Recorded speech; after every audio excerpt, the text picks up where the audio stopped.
Crazy New Ideas by Paul Graham. There's one kind of opinion I'd be very afraid to express publicly. If someone I knew to be both a domain expert and a reasonable person proposed an idea that sounded preposterous, I'd be very reluctant to say, that will never work. Anyone who has studied the history of ideas, and especially the history of science, knows that's how big things start. Someone proposes an idea that sounds crazy, most people dismiss it, then it gradually takes over the world.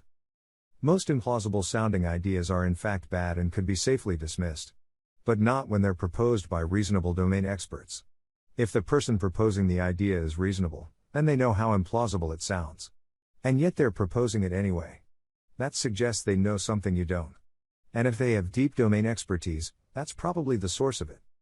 Such ideas are not merely unsafe to dismiss, but disproportionately likely to be interesting. When the average person proposes an implausible sounding idea, its implausibility is evidence of their incompetence. But when a reasonable domain expert does it, the situation is reversed. There's something like an efficient market here. On average, the ideas that seem craziest will, if correct, have the biggest effect. So if you can eliminate the theory that the person proposing an implausible sounding idea is incompetent, its implausibility switches from evidence that it's boring to evidence that it's exciting. Such ideas are not guaranteed to work. But they don't have to be. They just have to be sufficiently good bets, to have sufficiently high expected value. And I think on average they do. I think if you bet on the entire set of implausible sounding ideas proposed by reasonable domain experts, you'd end up net ahead. The reason is that everyone is too conservative. The word paradigm is overused, but this is a case where it's warranted. Everyone is too much in the grip of the current paradigm. Even the people who have the new ideas undervalue them initially. Which means that before they reach the stage of proposing them publicly, they've already subjected them to an excessively strict filter. The wise response to such an idea is not to make statements, but to ask questions, because there's a real mystery here. Why has this smart and reasonable person proposed an idea that seems so wrong? Are they mistaken, or are you? One of you has to be. If you're the one who's mistaken, that would be good to know, because it means there's a hole in your model of the world.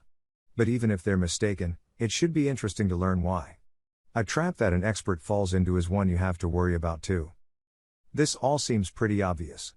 And yet there are clearly a lot of people who don't share my fear of dismissing new ideas. Why do they do it? Why risk looking like a jerk now and a fool later, instead of just reserving judgment? One reason they do it is envy. If you propose a radical new idea and it succeeds, your reputation, and perhaps also your wealth, will increase proportionally. Some people would be envious if that happened, and this potential envy propagates back into a conviction that you must be wrong. Another reason people dismiss new ideas is that it's an easy way to seem sophisticated. When a new idea first emerges, it usually seems pretty feeble. It's a mere hatchling. Received wisdom is a full-grown eagle by comparison.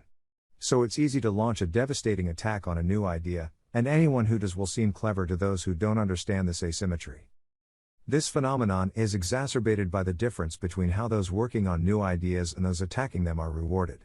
The rewards for working on new ideas are weighted by the value of the outcome. So it's worth working on something that only has a 10% chance of succeeding if it would make things more than 10x better. Whereas the rewards for attacking new ideas are roughly constant, such attacks seem roughly equally clever regardless of the target. People will also attack new ideas when they have a vested interest in the old ones. It's not surprising, for example, that some of Darwin's harshest critics were churchmen. People build whole careers on some ideas. When someone claims they're false or obsolete, they feel threatened.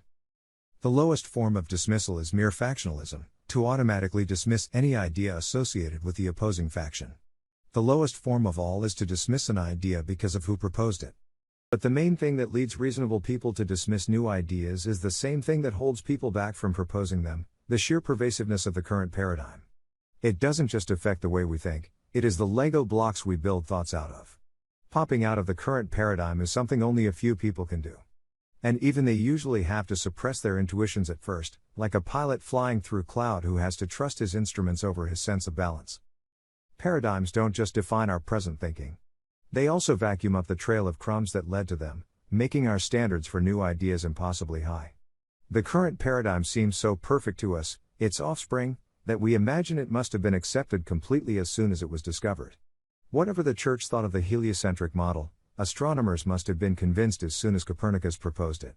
Far, in fact, from it. Copernicus published the heliocentric model in 1532, but it wasn't till the mid-17th century that the balance of scientific opinion shifted in its favor. Few understand how feeble new ideas look when they first appear. So if you want to have new ideas yourself, one of the most valuable things you can do is to learn what they look like when they're born. Read about how new ideas happened, and try to get yourself into the heads of people at the time.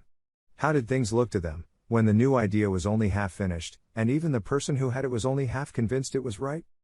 But you don't have to stop at history. You can observe big new ideas being born all around you right now. Just look for a reasonable domain expert proposing something that sounds wrong. If you're nice, as well as wise, you won't merely resist attacking such people, but encourage them. Having new ideas is a lonely business. Only those who've tried it know how lonely. These people need your help. And if you help them, you'll probably learn something in the process.